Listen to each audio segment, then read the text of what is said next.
कहानियाँ सुनो में आपका स्वागत है।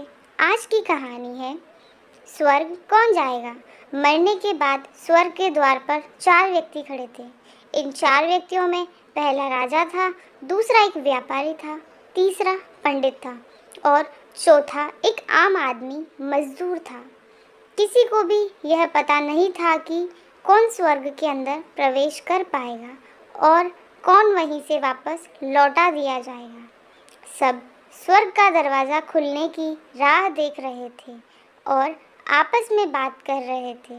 जैसे कि राजा को मरने से पहले से ही आदत थी, उसने अपनी बात सबसे पहले बताई।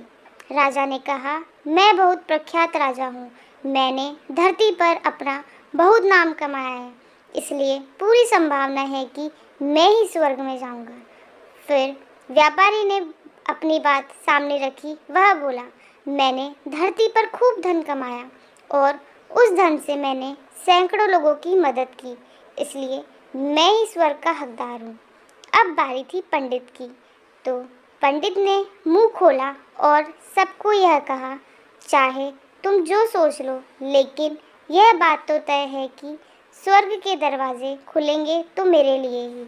सब जानते हैं कि पंडित दिन रात भगवान को याद करते हैं, इसलिए स्वाभाविक है कि स्वर्ग में पंडित का स्वागत किया जाए। जब सब ने अपना अपना पक्ष रख दिया, तब सबकी नज़र उस मजदूर पर थी जो चुपचाप अपनी नज़रें नीचे झुकाए बिना कुछ बोले वहीं पर खड़ा रहा। स्वर्ग का दरवाज़ा खुला और वहाँ पर एक देवदूत आकर खड़ा हो गया। देवदूत के हाथों में एक पुस्तक थी जिसमें इन सभी के कर्मों के बारे में लिखा हुआ था। देवदूत ने सबसे पहले राजा को अपने पास बुलाया और उसको पूछा, तुम बताओ, तुमने अपने जीवन में क्या क्या अच्छे कर्म किए हैं। मैं उन्हें इस पुस्तक में देखकर फैसला करूँगा कि तुम्हें अंदर आने देना है या नहीं। राजा ने कहा, मेरा राज्य जितना बड़ा था उतना ही समृद्ध था और मेरे राज्य के सभी लोग खुशहाल थे। सभी बड़े आनंद से रहते थे। मैंने उन्हें कभी भी किसी भी चीज़ की कमी नहीं होने दी। यही मेरे अच्छे कर्म हैं। देवदूत ने अपनी पुस्तक में देखा और देखने के बाद राजा से कहा, तुम सच बोलते हो। तुमने अपने राज्य की प्रजा को बहुत सुखी रखा था, लेकिन तुमने अपने राज्य की सीमा बढ़ाने के लिए जितने युद्ध किए थे, उन युद्ध की वजह से हजारों सैनिकों ने अपनी जान गंवा दी थी। उन हजारों सैनिकों के परिवार के दुख का कारण तुम बने थे, इसलिए तुम स्वर्ग में नहीं आ सकते। अब बारी थी व्यापारी की।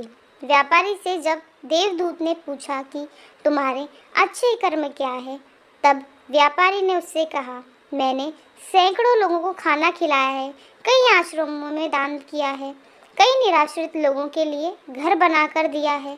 यह मेरे अच्छे कर्म हैं।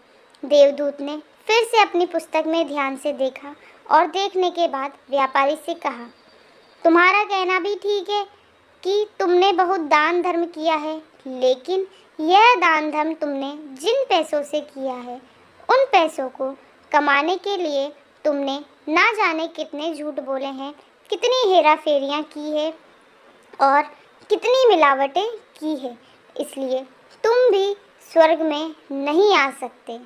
जब पंडित से यही सवाल किया गया तो पंडित ने बड़े ही आत्मविश्वास के साथ कहा, मैंने अनगिनत लोगों को ज्ञान दिया है, हजारों यज्ञ और पूजाएं की है और दिन रात भगवान का जाप किया है।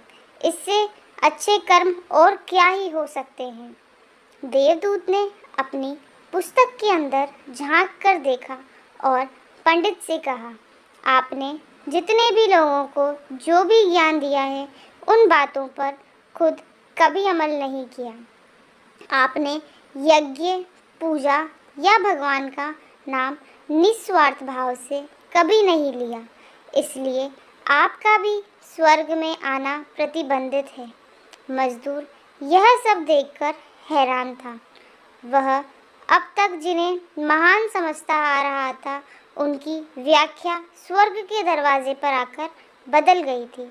धरती पर जिन कामों को अच्छा समझा जाता है, उनका यहाँ पर कोई मूल्य नहीं था।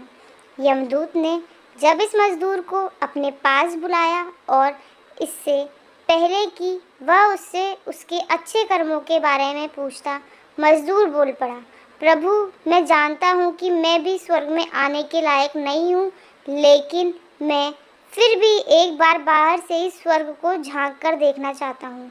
बस इससे ज़्यादा मेरी कोई इच्छा है ही नहीं, क्योंकि ऐसी इच्छा पालने के लिए मैंने जीवन में कुछ भी नहीं किया है। मैं पूरा दिन मेहनत करता और जो भी पैसा कमाता उन्हें अपने परिवार के पालन पोषण में खर्च कर देता। इसलिए दान धर्म के लिए कुछ बचता ही नहीं। लोगों की भला में क्या सेवा करता, क्योंकि काम के बाद जो थोड़ा सा समय मिलता उसको अपने ही बूढ़े माँ बाप की सेवा में बिता देता। और यह सब करने के बाद मैं कभी कभी मंदिर भी चला जाता और भगवान से जैसा भी मुझे दिया है उस जीवन के लिए धन्यवाद कहता। देवदूत ने अपनी पुस्तक में बड़े ध्यान से देखा और थोड़ी देर देखते ही रहा। फिर उसने मजदूर से पूछा कि तुम याद करके बताओ, तुमने कभी तो कोई अच्छा काम किया होगा। मजदूर ने थोड़ी देर सोचने के बाद बोला, हाँ, मुझे थोड़ा थोड़ा याद है। एक बार मैं बहुत भूखा था और मैं खाना खाने ही बैठा था कि एक बहुत ही कमज़ोर कुत्ता जो ठीक से चल भी नहीं पा रहा था, वह मेरे पास आ गया और मेरे खाने को देखने लगा। तब मैंने अपनी रोटी उसे खिला दी थी और उस दिन मैं खुद भूखा सोया था। मजदूर की बात सुनने के बाद देवदूत मुस्कुराया और मजदूर को बड़े सम्मान से स्वर्ग के अंदर लेकर गया। दोस्तों, अच्छे कर्म लोभ, मोह, माया इन सब भाव में आकर नहीं किए जाते हैं और ना ही उन्हें अच्छे कर्मों की श्रेणी में गिना जाता है। निस्वार्थ भाव से किया गया एक ही अच्छा कर्म भी आपके जीवन के सारे पाप धोने की शक्ति रखता है। इसलिए जब भी मौका मिले निस्वार्थ भाव से और अच्छे मन से अच्छे कर्म किया करें। अगर आपको आज की कहानी अच्छी लगी हो तो प्लीज़ इसे लाइक, शेयर एंड सब्सक्राइब ज़रूर करें और बेल आइकन को दबा दें, जिससे आने वाली सभी नोटिफिकेशंस आपको समय पर मिल जाए। धन्यवाद।